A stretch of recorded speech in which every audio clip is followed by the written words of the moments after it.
Bismillahirrahmanirrahim. Assalamualaikum warahmatullahi wabarakatuh. Halo sahabat Sakolam, berjumpa lagi di channel Sakolam Farm, channel yang membahas mengenai seputar budidaya ikan nila.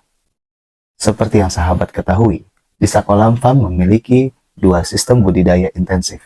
Yang pertama adalah sistem resirkulasi atau RAS, dan yang kedua adalah sistem bioflok. Sebagian sahabat bertanya kepada saya, kenapa tidak berfokus saja dengan satu sistem?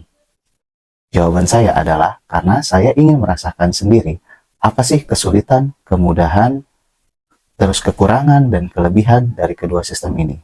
Selain itu, saya juga membutuhkan data atas perkembangan ikan nila dari kedua sistem ini, FCR, survival rate, dan data lainnya, sehingga saat saya ingin berekspansi untuk usaha ini, saya sudah bisa menentukan sistem mana yang akan saya gunakan.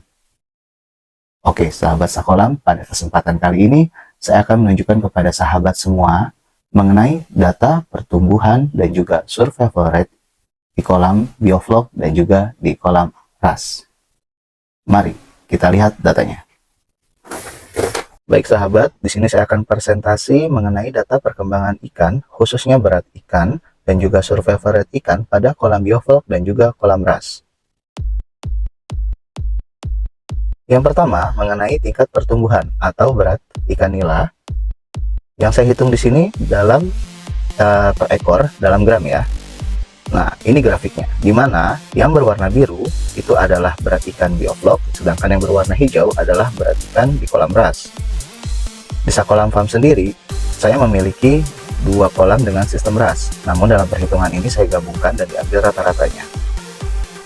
Pada minggu 1 dan 2, pakan yang saya berikan untuk kedua kolam, baik dari jenis pakan dan persentasenya, itu sama. Untuk jenis pakannya, itu ada PF 1000 dan persentase pakan yang saya berikan itu 1-2% dari berat ikan satu kolam.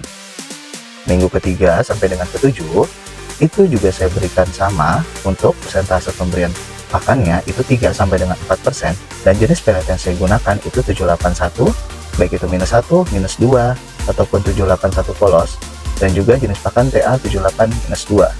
Tidak lupa, saya selalu memberikan pakan alami yaitu Wolffia dan daun pepaya Jepang pada siang hari.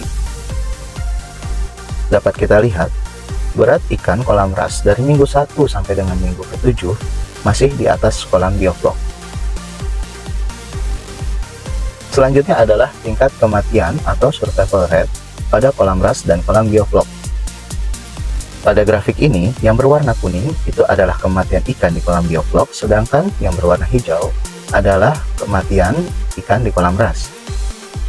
Total kematian minggu 1 sampai dengan minggu ke-7 mayoritas terjadi di kolam bioflok sebanyak 15 ekor. Mayoritas kematian itu terjadi pada saat awal tebar, baik di kolam bioflok maupun di kolam sistem RAS.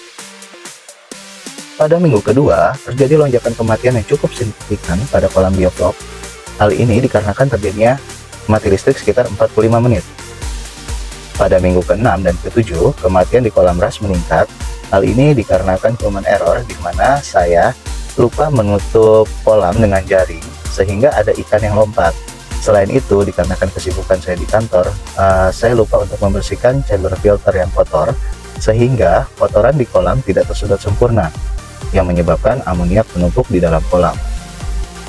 Dari minggu 1 sampai dengan minggu ke-7, persentase kematian ikan di sistem RAS lebih kecil dibandingkan bioflok dari minggu pertama sampai dengan ke-7.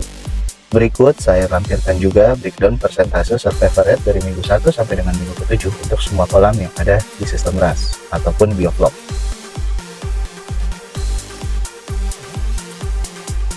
Baik, kesimpulan sementara dari perkembangan budidaya ikan nila minggu ke-1 sampai dengan minggu ke-7 adalah sebagai berikut. Sampai dengan minggu ke-7, pada kolam sistem RAS, laju pertumbuhan ikan lebih cepat dibandingkan kolam bioflok. Begitu juga dengan survival rate RAS, ini lebih unggul karena kematian di kolam RAS lebih kecil dibandingkan dengan kolam bioflok. Yang saya pelajari juga, ketika terjadi mati listrik, kolam bioflok itu sangat rentan karena dia tidak ada sirkulasi ya, sehingga amoniak menumpuk, oksigen menipis, ikan lemas dan akhirnya mati. Oke sahabat Sakolam, demikian data yang dapat saya sajikan mengenai pertumbuhan ikan nila dan juga survival rate-nya di sistem budidaya intensif di kolam bioflok maupun di kolam RAS. Tentu saja, data ini akan terus bergerak sampai dengan panen. Saat panen nanti, insya Allah saya akan menyajikan data ini kembali kepada sahabat semua, sehingga saya berharap data ini bisa membantu sahabat semua dalam menentukan sistem budidaya mana yang akan dipilih. Terus dukung channel ini dengan cara like, subscribe, share, dan komen, sehingga channel ini akan terus berkembang.